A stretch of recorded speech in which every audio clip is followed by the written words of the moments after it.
Buenos días. Nos encontramos hoy en Peñaflor, en la Biblioteca Pública Municipal Antonio Machado, antiguo Pósito. Agradecer al Ayuntamiento de esta localidad que nos haya cedido estas instalaciones para la cuarta entrevista, la comarca y sus valores de TV Palma. Hoy vamos a entrevistar a Lorenzo Parra Domínguez, de Peñaflor, nació en 1985, es maestro, especialista en educación física y trabaja como tal desde 2011. Es también entrenador de fútbol base y tiene un máster europeo en organización y gestión de entidades deportivas. Es un estudioso de temas locales. Desde hace 12 años escribe un blog, La Memoria del Cuco. Publica semanalmente sobre una historia de Peñaflor, con fotografías antiguas, recuerdos. Acumula la friolera de más de 730.000 visitas. Todo un influencer del mundo de la cultura en un medio rural. Lorenzo, ¿qué no tienes que decir de este blog tuyo, La Memoria del Cuco, que está cogiendo ya, vamos, por encima de muchos influencers, de muchos blogueros, unos niveles de aceptación y de visitas impresionantes? La verdad es que es un orgullo, lo primero es un orgullo. Y tal como empezó, pues sigue siendo un medio popular en el que todo el mundo se asoma y ve a sus propios familiares, sus propios recuerdos, y en definitiva yo creo que se ve la esencia de lo que somos. Y eso es el kit del blog, que nos toca la fibra esa del recuerdo, del ayer, de lo que somos, del día a día, de lo que se va perdiendo, esos oficios que se perdieron, esa forma de ser que en realidad somos hoy en día igual, pero se ha perdido parte de la esencia de ese pueblo que éramos antes. Estupendo. Bueno, voy a explicar para la gente que no sea de Peñaflor. El gentilicio de Peñaflor es peñaflorense, pero digamos el otro gentilicio, el popular, es Cuco, que la memoria del Cuco, aunque aparezca en el blog un pájaro, es del Cuco, de los vecinos de Peñaflor. Eso habría que aclararlo. A Lorenzo lo conozco ya desde hace ya mucho tiempo. Y tengo que decir que es una gran persona, es muy apreciada donde quiera que vaya, generoso, entregado, colaborador y excelente profesional. Y si a todo ello se le une una intensa curiosidad por conocer, por saber, por descubrir, por crear, sobre todo si es sobre su historia local tan querida por él, la historia de Peñaflor, la antigua Celti, descubriremos la altura humana e intelectual de Lorenzo Parra Domínguez. Esta pasión por la historia local, junto a su amor por las letras, lo ha movido a escribir artículos en diferentes revistas y en publicaciones sobre diversos temas. También ha publicado y escrito microrrelatos y cuentos, pero lo más importante son sus dos obras estrellas, sus dos novelas, Proyecto Redención y Destinos Gemelos, que las vemos aquí, editadas por Editorial Séneca. Ambas se desarrollan en Peñaflor. En primer lugar, hablaremos de Proyecto Redención. Leeré una pequeña sinopsis que viene en la contraportada del libro. Dice: esta novela se desarrolla en la localidad sevillana de Peñaflor, entremezclando realidad y ficción, ciencia y religión, para conformar una historia épica de continua acción que dará un giro a la eterna lucha entre el bien y el mal, recorriendo lo más profundo del ser, sus miedos, su fe. Lorenzo, ¿qué supuso para ti la publicación de tu primera novela, de Proyecto Redención? Para mí fue el pistoletazo de salida a convertir lo que era mi afición, mis curiosidades, en algo plasmado, como es un libro. Yo creo que cualquiera que haya publicado algo, aunque no sea un libro, tiene una enorme satisfacción de ver tus ideas plasmadas en un papel y que la gente te lea y vea esa pequeña parte de ti, porque yo creo que todos los que escribimos en realidad somos generosos de mostrar esa parte nuestra, que muchas veces nos cuesta mucho mostrar y que a través de las letras pues podemos transmitir. Eso de que una persona te lea el alma, te lea cómo tú piensas y cómo tú eres, pues es un privilegio. Para mí, Proyecto de Redención fue ese privilegio. También conocer personas como tú, Óscar, con la editorial, como Ángel Muñoz y otras personas que me ayudaron a llegar a ese punto y saber también que de alguna manera podía transmitir. O sea, es como el instrumento en el que poder yo enfocarme y mostrar mis ideas, no solo las ideas, sino en general, todos los libros que hasta ahora he publicado, los 2 libros, si nos ponemos a analizar un poco, es un pequeño homenaje o dedicado directamente al pueblo. Ya he dicho antes que soy un estudioso un aficionado a la historia local y a todos los temas locales. Entonces, a través de las novelas, pues he intentado plasmar esa historia, esa idiosincrasia de nuestros pueblos, aunque está dentro y mezclado de forma transversal en la historia ficticia o de los personajes que se van desarrollando en las novelas. Entonces es como un pequeño homenaje a nuestro pueblo, al mismo tiempo que va desarrollando la historia. Bien. Bueno, pues ahora hablaremos de tu segunda novela, Destinos Gemelos. Voy a leer también la sinopsis para que entren, digamos, en materia. Aparece en la contraportada de esta novela, con una pregunta: ¿a quién no le gustaría ver por el ojo de una cerradura un momento trascendental del pasado remoto? ¿Podríamos resolver nuestras dudas actuales por vivencia de otras vidas pasadas? Estas y otras preguntas serán resueltas a medida que avances en la búsqueda de la verdad. Lope, un joven atormentado por la pérdida de su otra mitad, al nacer descubrirá que sus pesadillas son algo más que simples sueños. Tras someterse a una terapia regresiva, ya nada será lo mismo. La línea del espacio y el tiempo se romperá para ir más allá. Cada recuerdo irá tomando para dar una nueva pieza del enorme rompecabezas de su existencia. La época de los pueblos prerromanos, turdetanos, tartesios, Roma, Imperio Romano, Al-Ándalus o la Reconquista, hasta la época actual, serán escenarios temporales de la aventura de esta novela. Nunca vivirán más intensamente la vida de un personaje. Nunca antes habrás sentido la historia correr por tus venas. Jamás creerás hasta dónde te pueden llevar los recuerdos.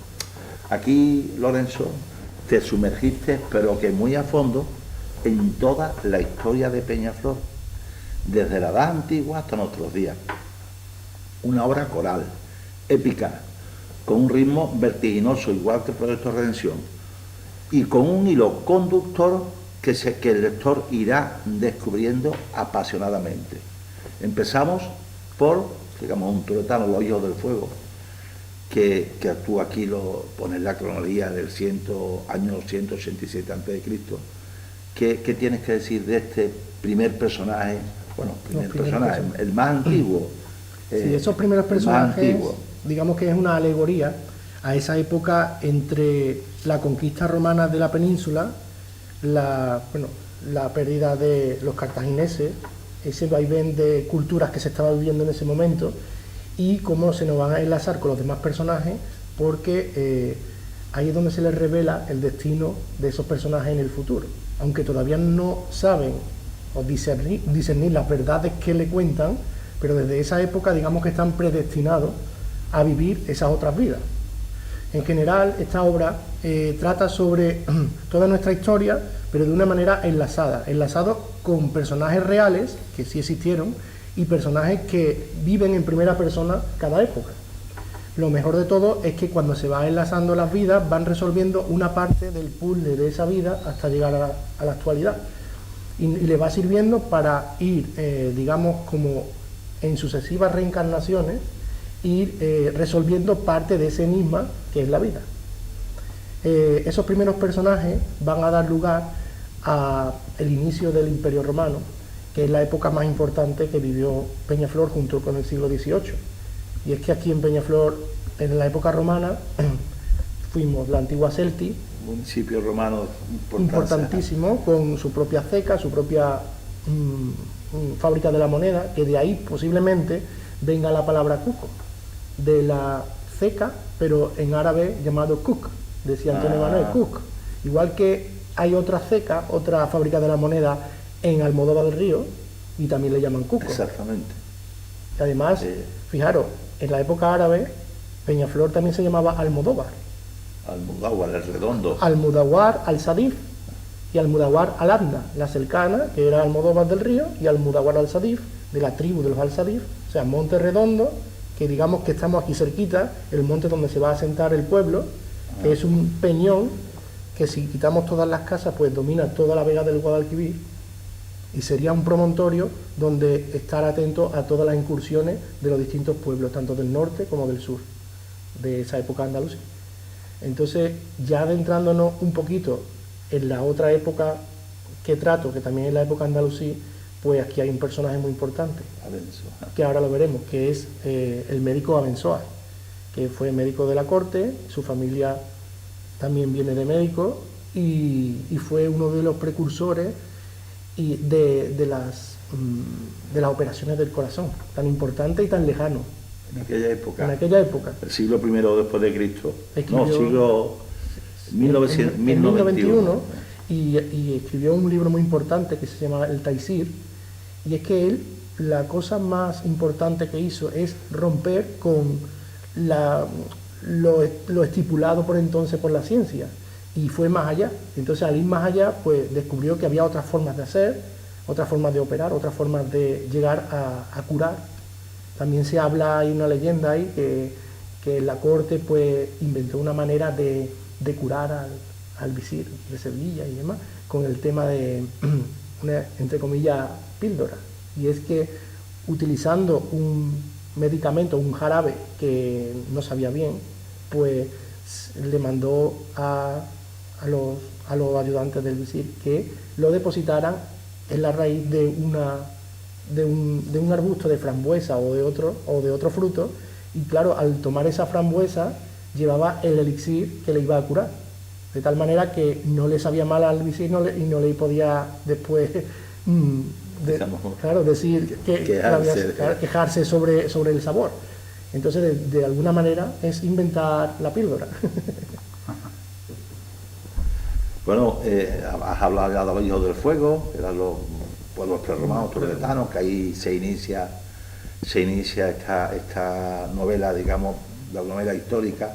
Por supuesto que has tenido que leer muchísimo, informarte muchísimo, porque para armar una novela que abarcan 2000 años y centrado en Peñaflor, y la historia local no es tan fácil de buscar sus fuentes como Historia General de España.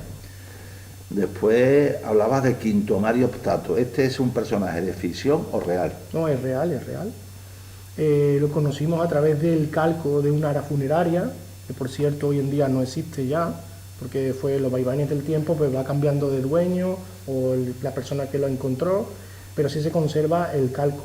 Y ahí habla de que Quinto Mario no solo fue una persona influyente, sino que en el ara habla que era buen pescador, que cultivaba en la sierra, en la floresta. Es una especie de un poema escrito por sus familiares hacia él y relatado en ese ara. Y tiene una sensibilidad especial que no lo tienen todas las aras, y es que hablando en verso en latín, pues habla sobre la vida de ese personaje.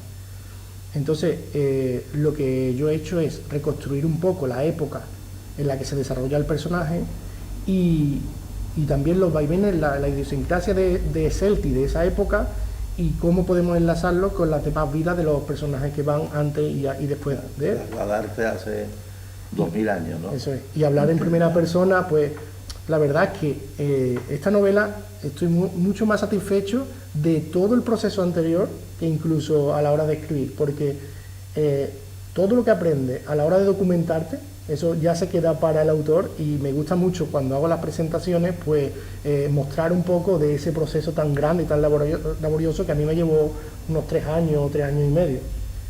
Y en esos años, pues, aprender mucho de cada época, incluso ya veremos que de personajes que no se conocían nunca aquí en el pueblo y que a través de la documentación se consiguió. Pues estupendo.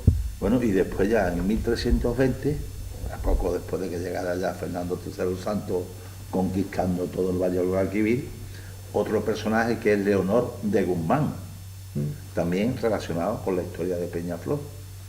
Aunque Leonor de Guzmán fue un personaje real, femenino, por cierto, de gran importancia en Andalucía, era de la casa de los Guzmán, era de las más poderosas casas de Andalucía y tenía grandes propiedades, pues ella llegó a ser la amante del rey Alfonso XI. Con él tuvo 10 hijos, nada y menos que 10.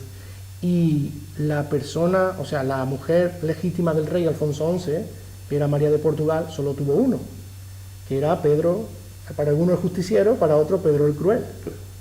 Resulta que los hijos de Leonor de Guzmán fueron los que después se quedaron con el reino, uno de ellos, y fue el primero que inició la casa de Trastámara. Que ahí vienen los Reyes Católicos. De ahí vienen los Reyes Católicos, ese es su tatarabuelo, el tatarabuelo de la reina Isabel. ¿Qué ocurre? En la historia, para enlazarlo con un acontecimiento muy importante que ocurrió aquí y que pasa desapercibido muchas veces, también parte en Palma del Río, que es la reunión de la Hermandad General de Andalucía. Aquí en Villadiego. Que tiene lugar en Villadiego en 1319. Por eso, y la Hermandad General explica lo que es la Hermandad General, porque vale. Lo claro, es que es algo desconocido. están viendo, no sabían exactamente qué es lo que es la hermandad. A la hora de documentar, pues te encuentras documentos tan importantes y tan lejanos como de 1320, 1319, son una serie de reuniones que hacen los más influyentes personajes de la época, de los ducados, reinos, de las religiones, de la bailía, por ejemplo. Y todos esos personajes que son tan influyentes tratan sobre temas muy importantes que atañen al reino de Castilla. En este caso, Alfonso XI queda huérfano. Tenía unos 8 o 9 años cuando queda huérfano, porque su padre en batalla, pues en la batalla del Salado creo que sí, muere, y entonces tienen que decidir quién va a ser su ayo, o sea, su cuidador. Y esa persona en realidad iba a ejercer el poder total del reino. Entonces se tienen que reunir las personas más influyentes para elegir la persona idónea de ese reino, de ese cuidado del rey, que era todavía un niño, hasta que cumpliera su mayoría de edad. ¿Qué ocurre? Pues que hay distintos bandos, distintas propuestas, y entonces pues se ponen en común. ¿Dónde se ponen en común? En esas reuniones. Una de ellas en la ermita de Villadiego. Se supone que concretamente en la parte de arriba de la ermita de Villadiego, que actualmente también la conocemos como el Salón de los Secretos. Y ocurre una cosa muy importante, bueno, muy curiosa, que también relato en el libro, y es que hay una forma de construir de esa época, los maestros canteros sabían esas técnicas de construcción, que a través de las trompas o de las columnas que hay alrededor de esa construcción, que además es octogonal, o sea, es una torre octogonal, muy templaria, muy de del Hospital de Jerusalén, que fueron los primeros que lo estuvieron habitando.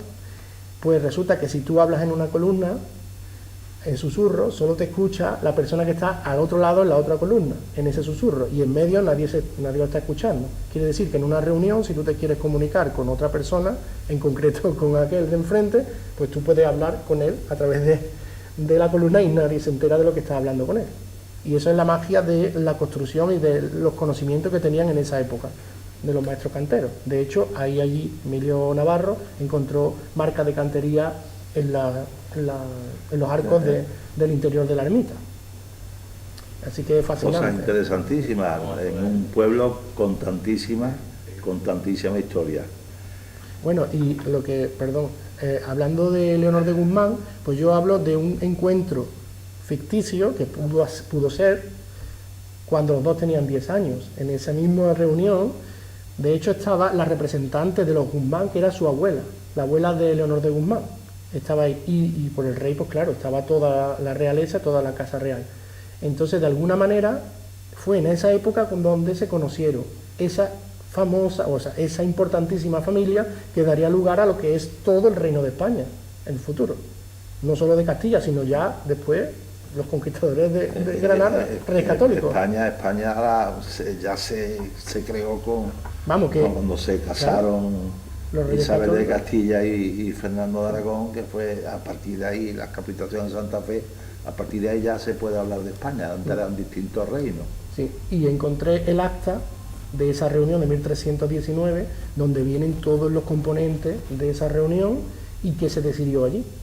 Todas las decisiones que se tomaron y todo lo que derivaría en esas decisiones y quién sería el ayo, quién mandaría en esa época en todo el reino de Castilla. La importancia que tenía de ser el maestro, claro, el más influyente, quien guiara los pasos del futuro rey.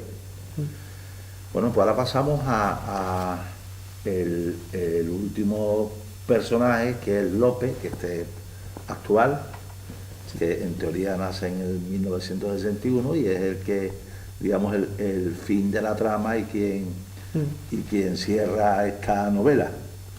Es un personaje ficticio que de hecho tiene mi nombre, en el propio nombre. Yo me llamo Lorenzo Parra y le he puesto Lope, es un nombre como podría ser otro, pero sí que tiene un gran significado porque uno cuando se documenta, al final plasma parte de su alma en la documentación, plasma parte de lo que es él, y mucho, por ejemplo, cuando hablamos entre escritores, hablan de escritores localistas o escritores generales. Localistas que en el sentido de que trata sobre el lugar donde vives, pero yo creo que si algo conoces bien, es donde vive y donde te puedes documentar mejor y desarrollar mejor la trama. Por ejemplo, en esta novela, tú la conoces, hay unas persecuciones que van por mitad de las calles del pueblo, como yo también conozco parte del interior de la iglesia, las cúpulas, las catacumbas, también se desarrollan en esa zona, que no es conocida. Que esta es la parroquia de San Pedro, que es una joya del barroco, que es una maravilla, del neoclásico, que sí.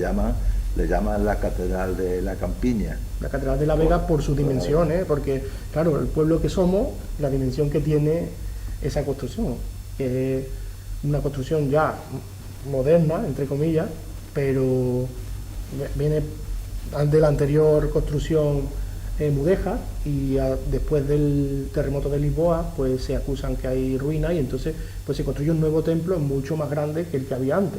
De hecho se ocupa parte de una plaza que existía antes en lo que hoy es la calle Las Cuevas y algunas casas colindantes, y se habla de que el sacerdote de la época construyó mucho más alto, mucho más grande de lo que el arquitecto de la diócesis había estipulado. Por eso tenemos el pedazo de iglesia que tenemos, el gran templo que tenemos. Y hablando también de los personajes, uno de los más importantes y que todavía no hemos tratado es Diego de Oña. Diego de Oña es precisamente el personaje que a través de documentación, que también hice aquí en esta biblioteca, pude encontrar y no existía en los anales de Peñaflor, no existía en la historia de Peñaflor. De hecho, no se conocía. Es un monje jesuita que cuando fue a evangelizar, el proceso evangelizador del tornaviaje que hacían hacia Filipinas y toda esa zona, pues ese personaje es requerido. Yo tengo el pasaje del archivo de India, donde en el momento en el que viajó, y llega a Filipinas, y este hombre, que era un inquieto por naturaleza, no solo va a evangelizar, o de la manera en que lo hace es totalmente diferente a lo que lo hacían, sino que él se preocupa de aprender el idioma del pueblo, de llegar a ellos de esa manera. Entonces escribe la historia de allí, de Manila, con su idioma autóctono, el tágalo. Hasta entonces no se había hecho. Y a través de unas cartas y esos escritos, pues se va reconstruyendo la historia, esa historia tan importante que se iba a perder, porque cuando van a evangelizar y no se lleva a cabo esa transcripción de esas ideas, pues al final, digamos que se absorbe de otra manera y se pierden muchas de las ideas. Y él y quiso dar esa importancia a todo lo que era la historia de allí. Y estamos hablando de una persona que vivió en Peñaflor. ¿Qué ocurre? Pues que, ¿por qué supongo yo que está perdido? Porque siempre se ha tratado a Diego de Oña como Peñaflor, que era de Peñaflor, pero no de Peñaflor de aquí, sino de Peñaflor de Palencia. Peñaflor Dormir. No sé, Peñaflor de Palencia. Y resulta que en el pasaje viene su origen verdadero. Y dice que es de Peñaflor del Río. Muy curioso, tenemos a los dos lados, Palma del Río, Lora del Río, y nosotros nos llamamos Peñaflor normal, Peñaflor, sin nada más, sin apellido. ¿Qué ocurre? Pues que en esa época, para distinguirlo del Peñaflor de Castilla, que es lo que dice en su biografía, para distinguirlo de Peñaflor de Castilla, se relata como hijo de Peñaflor del Río, Peñaflor del reino de Sevilla.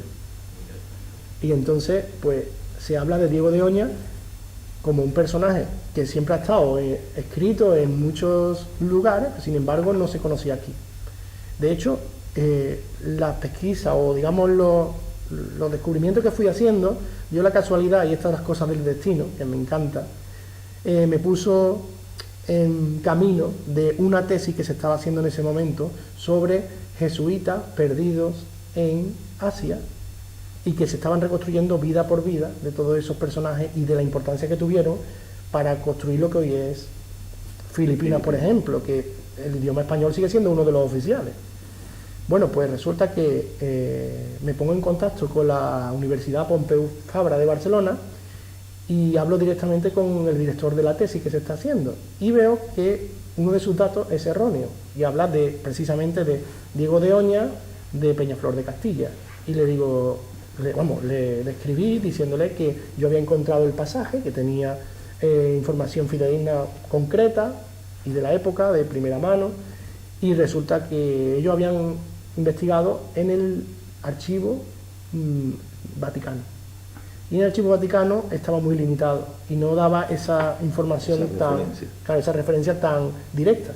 Entonces me pidieron que por favor le mandara la información y ha formado parte de esa tesis y me dieron las gracias porque rectifiqué en el último momento un dato muy importante, que entonces la tesis iba a ser rebatida. Claro.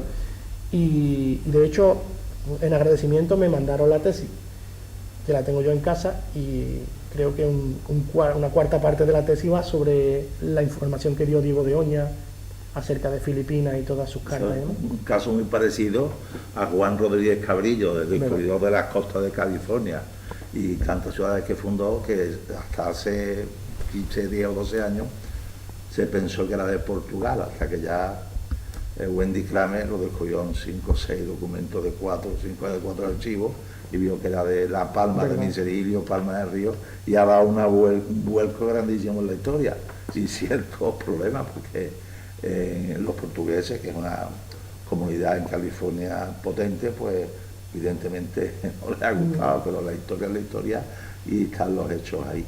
Sí. Están los hechos ahí. Y de hecho, otra de las cosas que yo trato en los libros y creo que entre todos tenemos en común es que uno de los grandes patrimonios que tenemos en la zona es nuestra gente, es nuestra forma de ser, es nuestra hospitalidad, es nuestra idiosincrasia, nuestra forma de tratar a la gente, nuestra forma de acoger. Y esta gente tan importante merece tener el lugar adecuado. Incluso personas contemporáneas, médicos, científicos. Como Abençoar. Abençoar, por ejemplo. Pero actualmente hay mucha gente que no es reconocida, sin embargo son vecinos nuestros, nos cruzamos todos los días. Y yo creo que una de las labores que se debería de hacer, una de las labores más importantes, es recoger eso, esos testimonios, esas formas de querer a su pueblo, porque eso es una forma de querer al pueblo, de ser cada día mejores, de ir más allá, de no pararse en lo mundano. Y la autoestima para una población en general, que tenga gente que haga cosas para el resto, sí. Cosas importantes. Y sentirse orgulloso de nuestra gente, de nuestro patrimonio, porque una de las cosas más importantes, y para ser gente comprometida, en mi opinión, es si tú haces que la gente quiera lo suyo, si tú haces que la gente aprecie su patrimonio, aprecie a su gente, aprecie cada piedra que forma los monumentos, ese monumento no le va a pasar nada, porque ese monumento forma parte de ti. Ese pueblo forma parte de ti, es parte de tu personalidad. Y cuando tú sales del pueblo, tú hablas de tu pueblo a boca llena. ¿Qué es lo que falta muchas veces? La no personificación de nuestras cosas, de nuestras culturas, de nuestra gente. Cuando salimos a las capitales vemos esa forma de ser, que ya no nos preocupamos los unos por los otros, porque no existe esa conexión con el pueblo, el patrimonio. Y es que hacer a uno conocedor de lo que ha sido ante el pueblo y que tú formas parte de eso y de la importancia que tenemos, eso hace que sean personas comprometidas. Y cada vez que, como cuando tú has tenido un buen maestro, tú tiendes a ser maestro. Cuando tú conoces a una persona que merece la pena, intentas imitar esa forma correcta, esa forma ideal de ser. Pues esto es lo mismo. Yo creo que meterle el gusanillo del patrimonio, del conocimiento de lo nuestro, hace personas comprometidas de futuro, o sea, asegurarnos el futuro del pueblo. Bueno, pues después de toda esta lección magistral de historia que nos has dado, pregunto, Celti, su pasado romano tan importante, te puede hablar de la viña y la pared blanca, que eso se expropió en su momento como sitio arqueológico, pero está todavía prácticamente sin excavar. El expolio continuado de todo su patrimonio arqueológico, que era de primer orden. La falta de una política seria de siempre para poner en valor lo que fue esta ciudad romana, una de las más importantes en el curso del Betis, el río Guadalquivir. Y la provincia de la Bética era la más rica de lo que fue el Imperio Romano.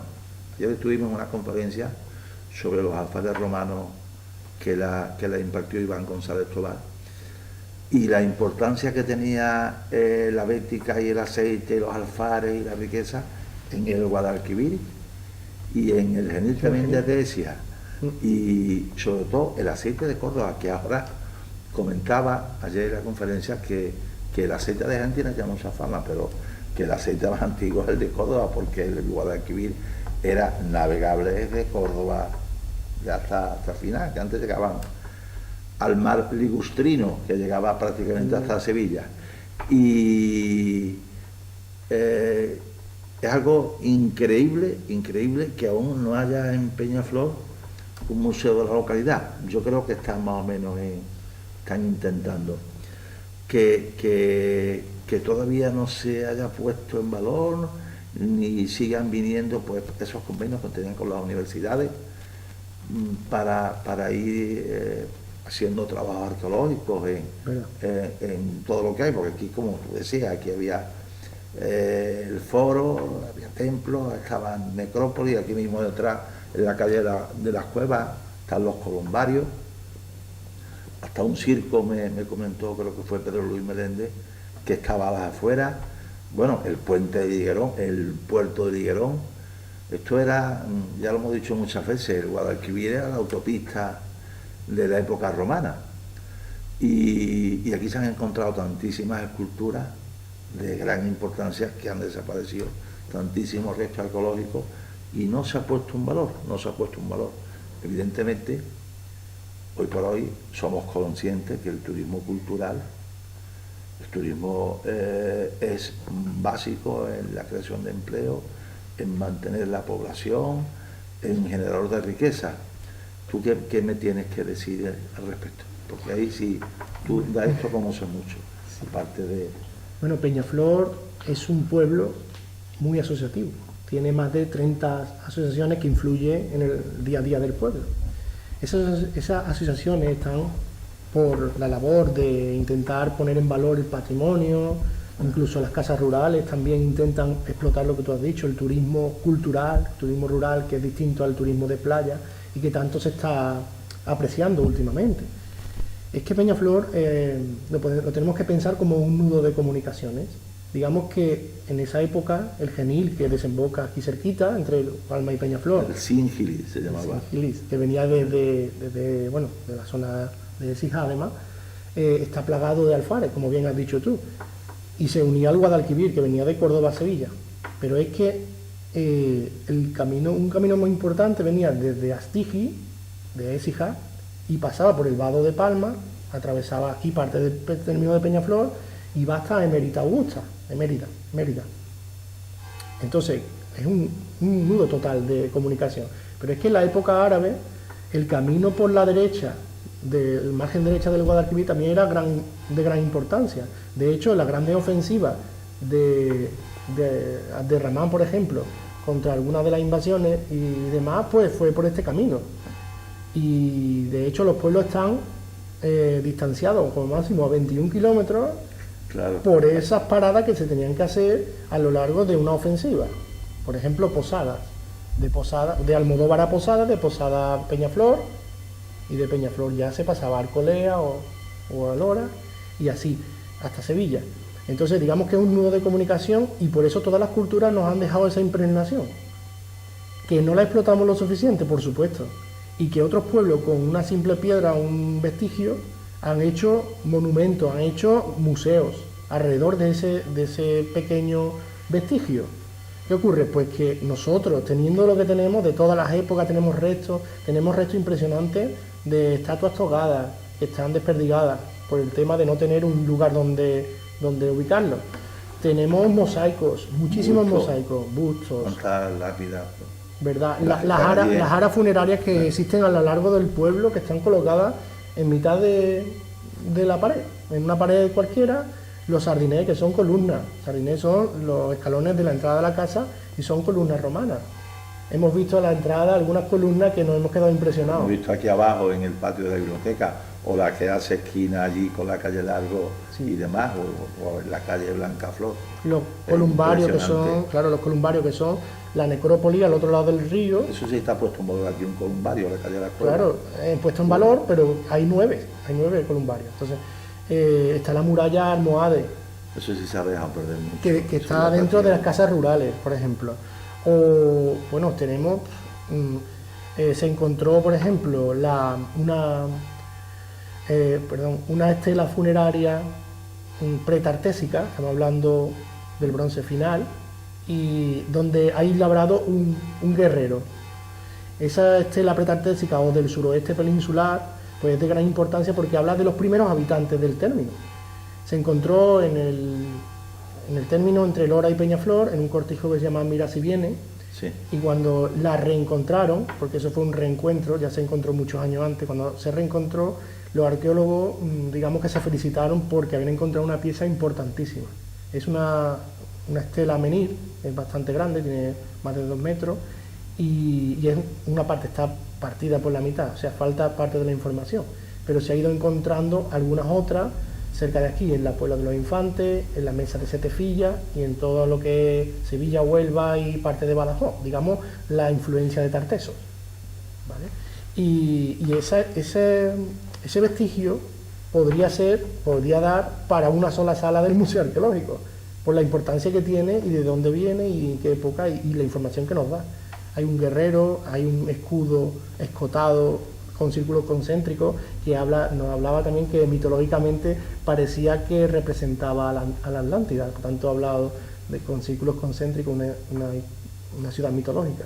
O también hablaba nos habla de un guerrero que posiblemente sea el jefe de una tribu, porque en la mano se distingue perfectamente una espada o una lanza en la otra. Entonces estamos hablando de que nos habla de la influencia que tenía esa persona en todo el territorio. Es como decir, a partir de aquí mando yo, manda mi tribu, somos los dueños de esta zona.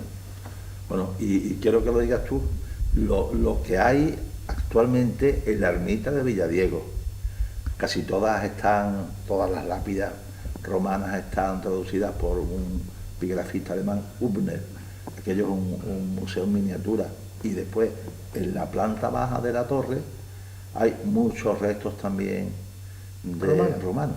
De hecho, en cualquier obra que salga de cualquier casa están saliendo restos de distintas épocas, no solo restos romanos, sino del andaluz, pues lacrimales, monedas muchísimas que actualmente se están expoliando, que eso da pena porque podía ser parte de esa riqueza y que nosotros nos podemos identificar con esa importancia. De hecho, están saliendo miles. Te enteras de barbaridades y claro, no podemos hacer gran cosa. Y los restos que tú me hablas, pues habla, es en la ermita, y se recopilaron en los años 70 por una iniciativa que tuvieron la Operación gente. Pelote, me lo contaba mi suegro. La Operación Pelote. Operación Pelote. La lápida que hay de mármol negro que tenía piedra y letras en bronce, Sí. eso se encontró en el salón de aquí en la calle Largo de mi suegro. Mi suegro Claro, lo claro. conoce. Y muchas veces pues aprende de la gente de la calle, porque te dice: niño, encontré en mi huerta con la trailla del tractor, saqué esto o lo otro. De hecho, por ejemplo, el supuesto anfiteatro está enterrado. Una gran riqueza que era de los más grandes de Hispalis o de la Bética, porque tenemos el de Itálica, que es el más grande, pero este no dejaba de ser de grandes dimensiones. José Francisco López Muñoz Sí, Pepe llegó López. a documentarlo, llegó a medirlo. O sea que estamos hablando de una riqueza. Es un trabajo inmenso que hay de puesta en valor, pero hay fondos europeos que los pueden pedir los ayuntamientos y pueden trabajar y pueden poco a Sí, poco, por lo menos dar de una algún forma paso, claro. continua, Mm. y sacando a la luz toda esa riqueza Trabajar que con hay, la universidad. monumental, por supuesto, eso es básico, que haya convenios con las universidades que trabajan con los departamentos de prehistoria, arqueología y de historia. Sí, totalmente de acuerdo. Y dar paso es muy importante, porque hoy en día se está perdiendo patrimonio por no ponerlo en valor. Entonces, colaborar es impresionante a la hora de ir dando pasos y por lo menos consolidar cosas. Sobre todo que eso que es importante para la economía local, para el empleo, para el desarrollo, para el turismo y sobre todo un mayor bienestar de la población y que tenga autoestima, que se sientan orgullosos de estar donde estamos. Y a raíz de esto te voy yo a hacer otra pregunta. Cada día se oye más en los medios de comunicación lo de la España vaciada. No es el caso de Peñaflor, ni de los pueblos de La Vega, porque son ricos, aunque haya perdido población, aquí la gente sigue viviendo. Dime tú qué beneficio le podrías decir a un joven que de Peñaflor o de otro pueblo de esta entidad se van a vivir a una ciudad como Sevilla. Peñaflor con 3.685 habitantes, se van a vivir en Sevilla con 682.000 habitantes. ¿Qué beneficio dirías tú para que se queden aquí? Aparte del precio de la vivienda, que eso es incomparable. Sí. Hombre, yo creo que ya hemos estado hablando de ello, y es la identidad de pueblo. Cuando tú te identificas con el pueblo, te identificas con la forma de ser, yo creo que te quedarías a vivir. De hecho, esa forma afable que tenemos nosotros de ser, esa cosa de siempre estar pendiente, tener vecino de al lado que te diga: oye, ¿cómo estás? Oye, hace días que no te veo. Hay personas que la impersonalidad esa a lo mejor no les gusta mucho, y la personalidad, y quieren irse a la ciudad porque a lo mejor no quieren tener que ver tanto con ese círculo que es casi una familia, pero aquí siempre se ha vivido así. De hecho, los pueblos que van creciendo van perdiendo eso de que para mí es una riqueza enorme y tan bonito de tú vas por la calle y cualquiera te dice: buenos días. El sentimiento de vecindad. Eso es. Buenos días, hola, adiós. Tómate un café conmigo mañana, no sé qué. O ¿cuándo vas a estar en tal sitio que vamos a echar una charlita? Sentarte a hablar. Una de las cosas que se está perdiendo. Yo me siento a hablar con una persona mayor y te cuenta cosas que no, en tu vida pensarías que te podía contar alguien. Esa riqueza de las personas mayores no se está apreciando hoy en día, y yo me siento en la plaza ahí. Eso es una delicia. Son sabios. Son sabios, es una delicia. Pero claro, para eso necesitas sentirte a gusto con las personas que tienes alrededor, formar parte de esa comunidad y al mismo tiempo pues querer aprender y notar que el pueblo eres tú, que no es algo, yo sí, mi pueblo es este, pero yo voy por allí. No, yo es que formo parte de esta comunidad y me comprometo a lo mejor con una asociación. Mañana vamos a trabajar por hacer este proyecto, y mañana me piden que colaboren tal, pues. Y algo muy importante, aquí en Peñaflor, que en 5 minutos está en la Villa del Río, Sí. está en el campo, está en medio de la naturaleza, y se ha trabajado mucho. Yo sí quiero nombrar la Asociación de Senderismo de Peñaflor, es de las más importantes de Sevilla, y hace un encuentro que vienen 1000 personas. Ahí nos voy a Carlos Jurado, Lo mismo de la otra asociación Amigos de Peñaflor, que llevan haciendo una labor encomiable de tipo cultural, de viaje y de todo, de hace ya a lo menos 30 años.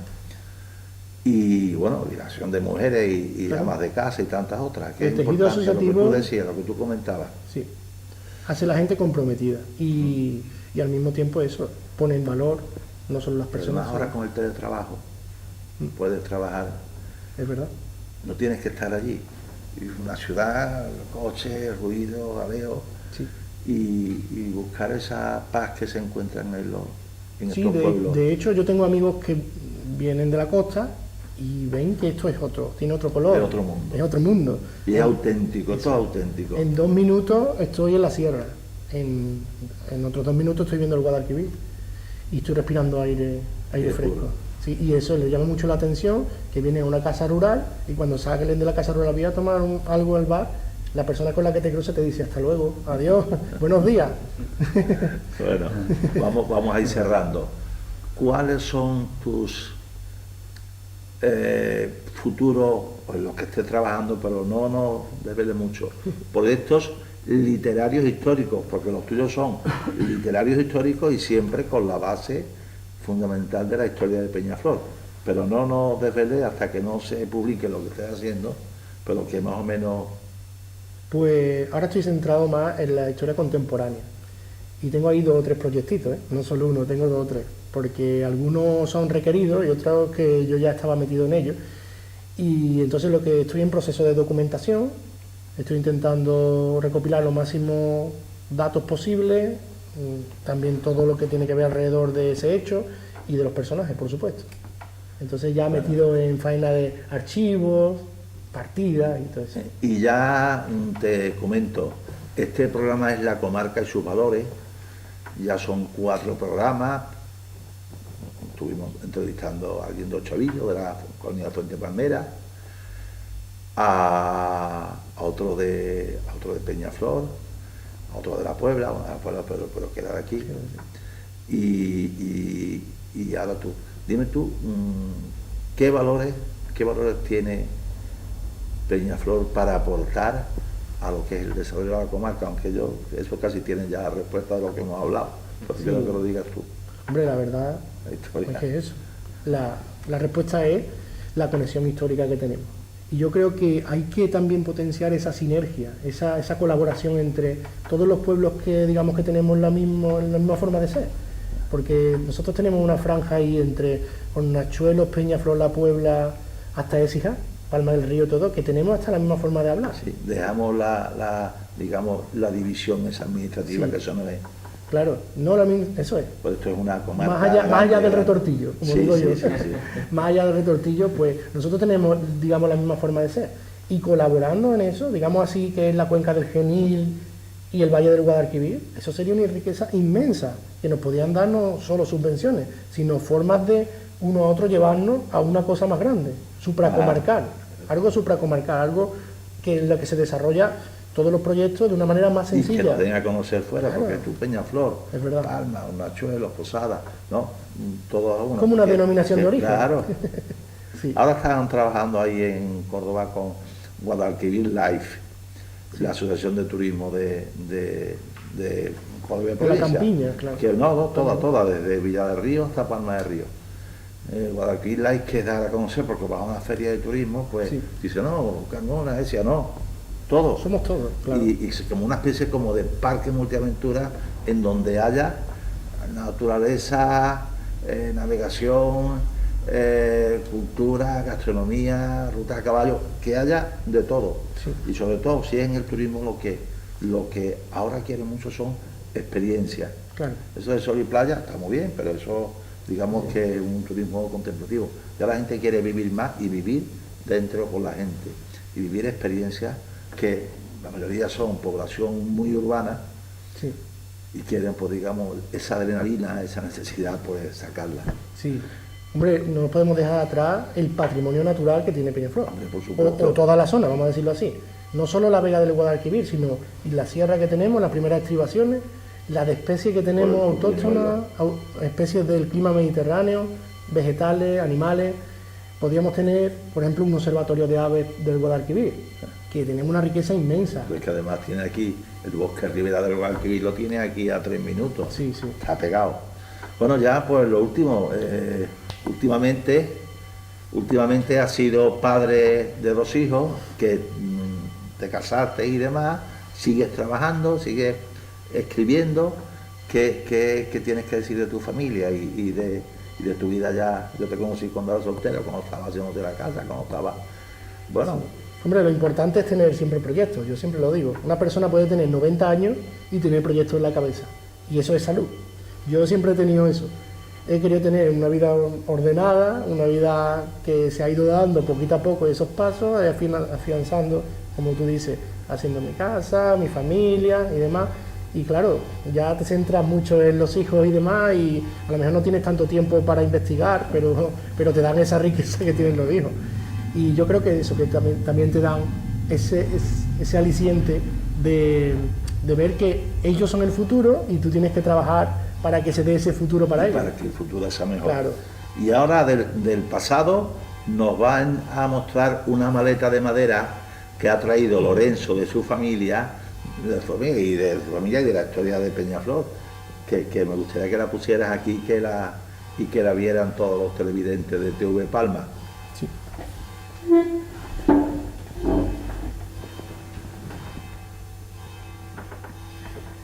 Bueno, yo siempre voy cargado de cosas por ahí, porque el tema del blog, el blog va sobre cultura, sobre historia del local, sobre fotografía, sobre recuerdos, y muchas veces pues la gente te abre su casa, te abre sus álbumes, o sea, te abre las cajas de los membrillos, la típica sí, caja de dulce de membrillo donde tiene almacenado ahí todos sus recuerdos, cientos y cientos de fotos, sus álbumes completos, y me dicen, ¿quieres poner de esta época? Y algunas veces me han traído el álbum a casa. O sea, estamos hablando de que yo formo parte de esa comunidad, me siento en esa comunidad, y voy por la calle y me dice, Lorenzo, si quieres poner esta foto, y me la meten en el bolsillo, y mira, de mi abuelo no sé cuánto, por ejemplo, yo he encontrado fotos de mi bisabuelo que no conocía a través de esas fotos que un vecino me ha dado un día y que me ha dicho, pues este fulanito, no sé cuál, y me ha ido dando datos, y poco a poco, cuando yo lo pongo en el blog, algunas veces no conozco todos los datos, pero la gente a través de las redes sociales me va diciendo, pues el segundo por arriba es mi tío, mi abuelo, mi padre, o es de esta época, pues yo creo que es de esta otra, pues mira, en esta procesión es que la Virgen tenía esta vestimenta es del año 70, y entonces te va dando unos datos y una riqueza que al final lo que hace el blog es unir a todo el mundo, sobre todo a esas personas que una vez emigraron, por eso me he traído la maleta, una vez emigraron y quieren a Peñaflor como el que más, porque no tienen la suerte de vivir el día a día, y nosotros ese día a día no lo apreciamos,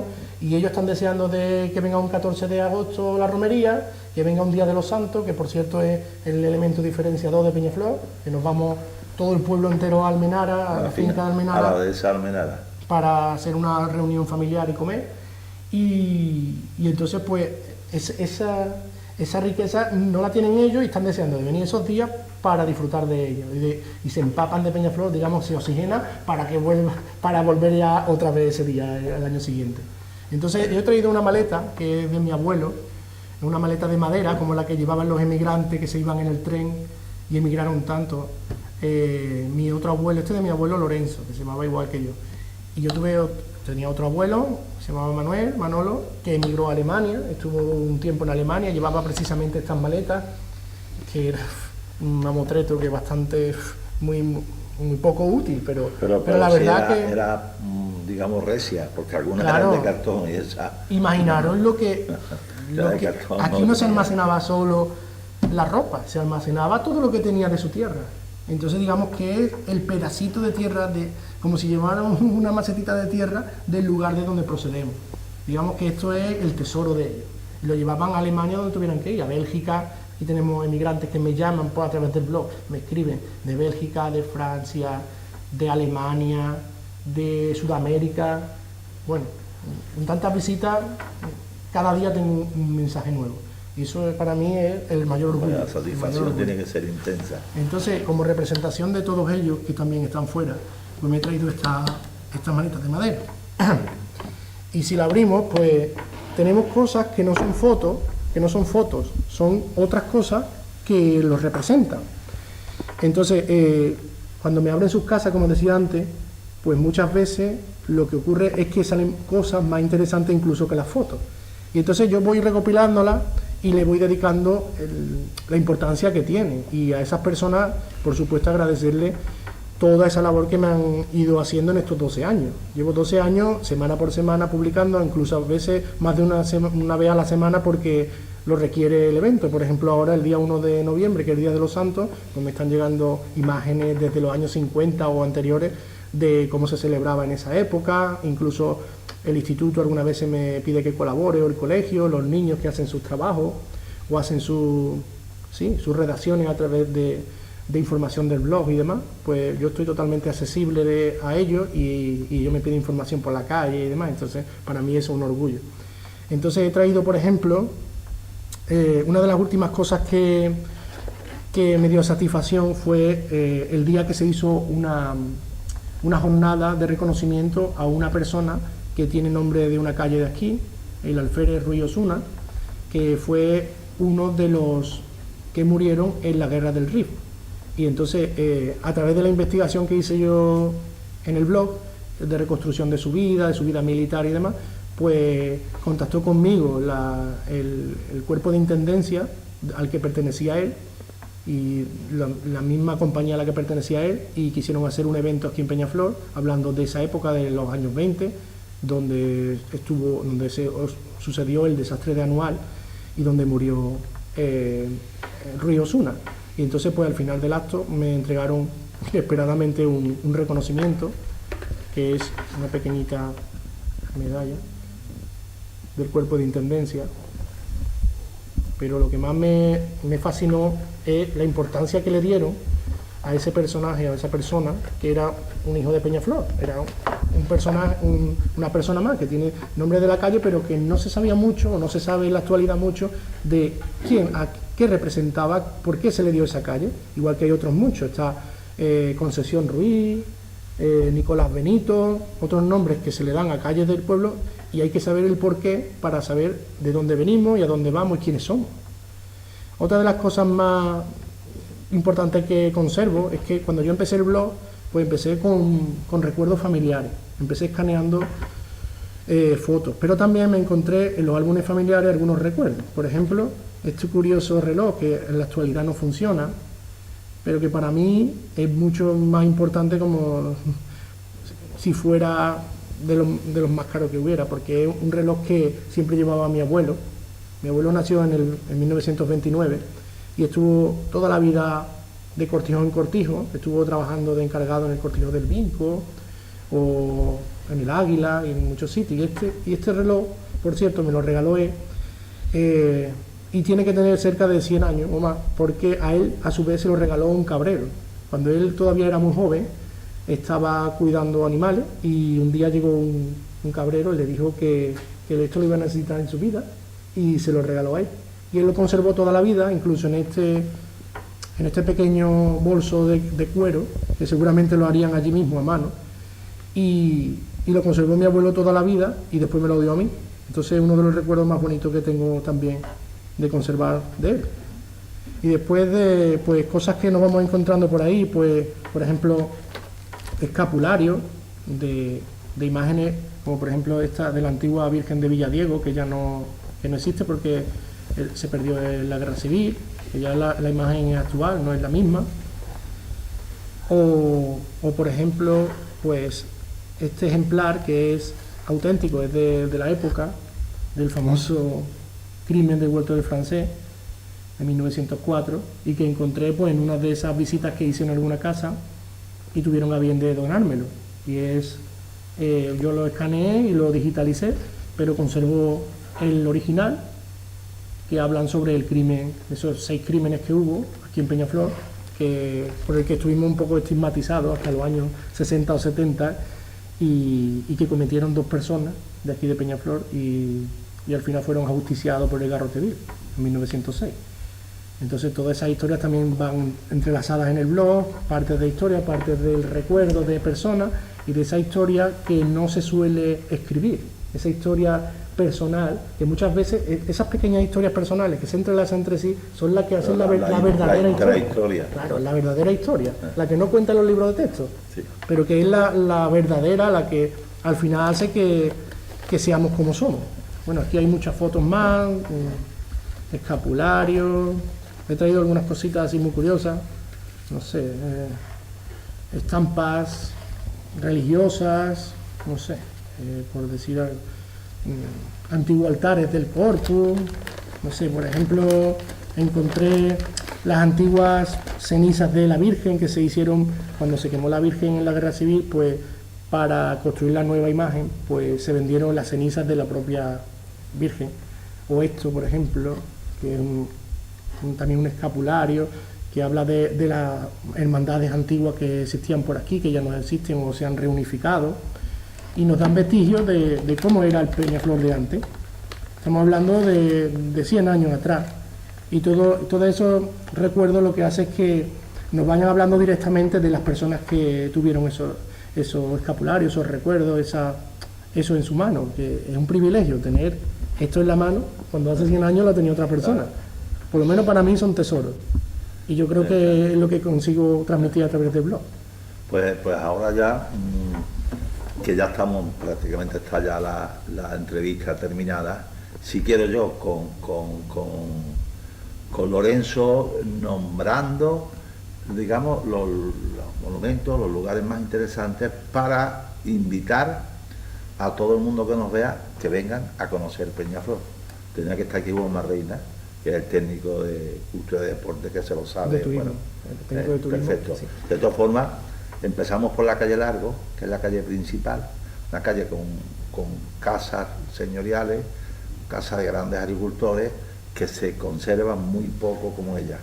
Al principio está el convento de San Luis del Monte, siguiendo está en la calle donde está San Críspulo, la ermita de San Críspulo, el Restituto. Sí, es una ermita, pero también es un columbario. O sea, estamos hablando, Columbano, claro, estamos hablando de que ahí existía una cantera, y en época árabe, esas dos personas visigodas, digamos, eran arrianas, eran cristianas arrianas, pues protestaron al emir de Córdoba y al final pues acabaron matándolo.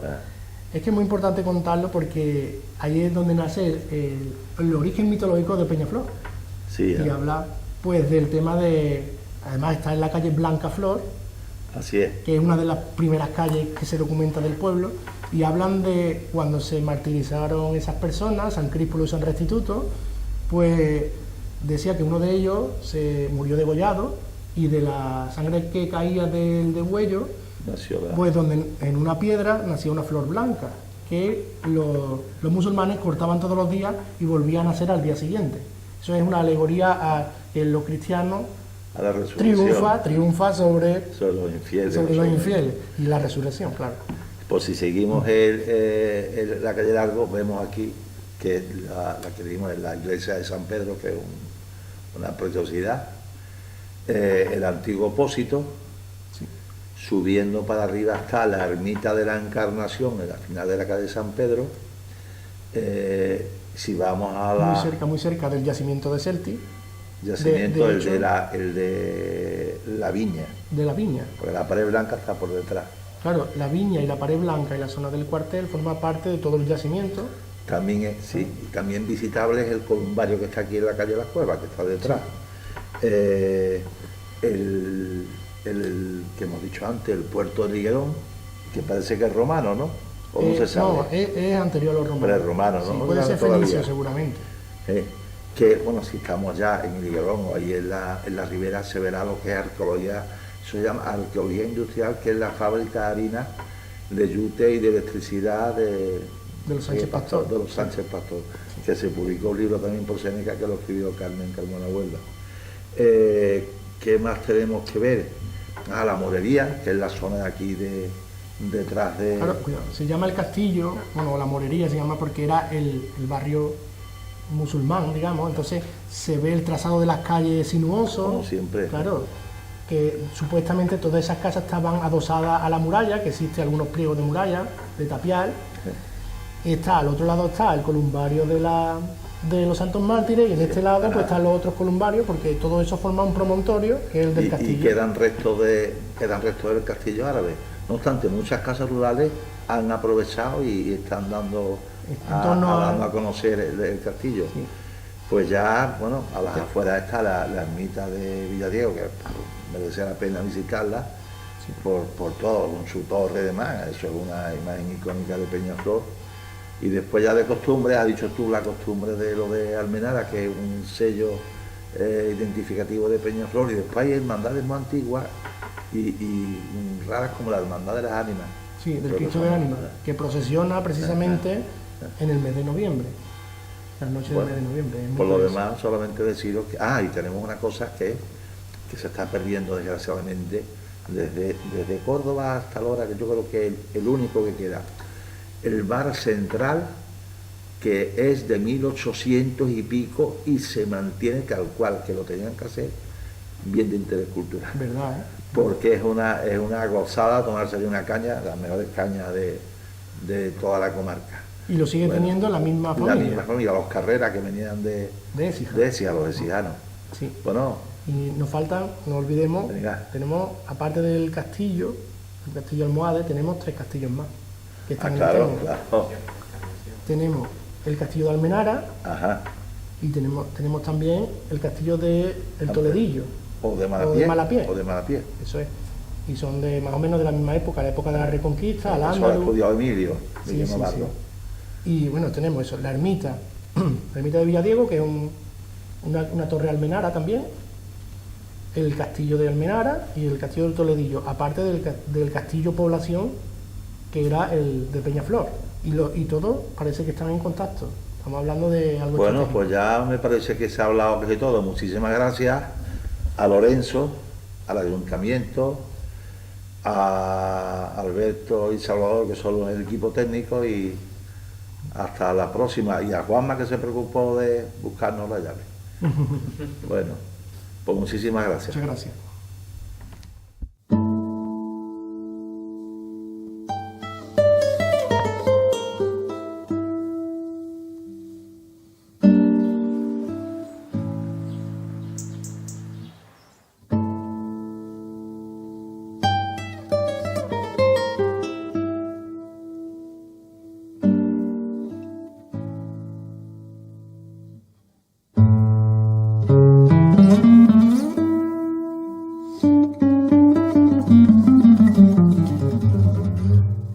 En un principio fue el río, el Guadalquivir, y junto a él una colina desnuda que constituyó la base sólida en la que apoyó sus cimientos el primer asentamiento urbano en Peñaflor en el siglo IX antes de nuestra era, durante el periodo histórico conocido como Bronce Final.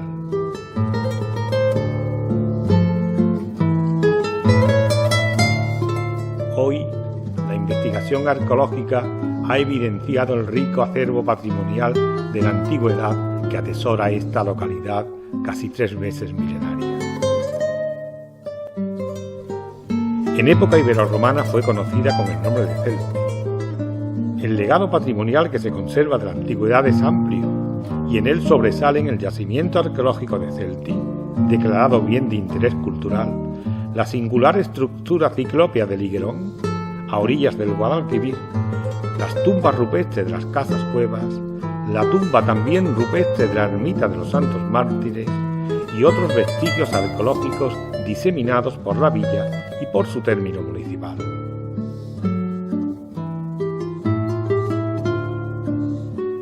Tras la conquista musulmana de la península ibérica en el siglo VIII, el emplazamiento de Peñaflor se traslada hacia el este, a un espolón rocoso fuera de la antigua Celti, en el que se erige un castillo, en torno al que surge un pequeño núcleo de población que establece el origen de la localidad actual.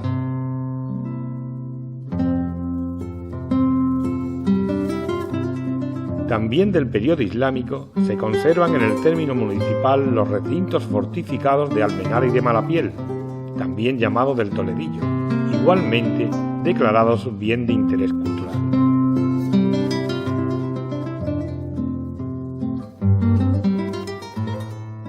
Hacia 1241, a raíz de la conquista castellana, se edifica según las pautas de la arquitectura mudéjar uno de los elementos patrimoniales más emblemáticos de la localidad, el torreón y la ermita de Villadiego, sitio de notable significación histórica y religiosa.